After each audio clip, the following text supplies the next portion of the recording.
kwaya ya hii kanisa mko top sana. Na nimeona tulikuwa kwa spirit na engineer Sudi. Lakini hata sisi tutafanya maneno kwaya iende mbele vizuri. Lakini kwaya ikiimba hapa, mtanisamehe, unajua kuna watu ni wazuri lakini sura inakaa dhambi.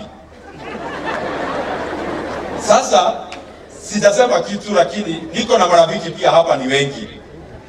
Niko na rafiki anaitwa Johana Ngeno, lakini msisikanishe na ile nimesema, lakini haishikani. Na niko na rafiki anaitwa Sudi. Wakati tuliimba ilibidi niende karibu na Sudi nisikie kabisa kama anasema maneno ile tunaimba. Na mimi nimestuka sana. Sudi, unajua praise and worship? Nimestuka sana, unajua maneno vizuri ya mheshimiwa Ngeno. Sitasema, sitaki kuharibu jina ya mtu.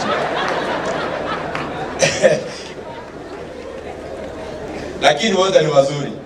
Pengine akikarabatiwa kidogo Ngeno, hata wewe utakuwa kama Sudi, alafu baadaye ukue kama Mandago, kutoka hapo ukue kama Wainaina, uende ukikuwa mtu mzuri.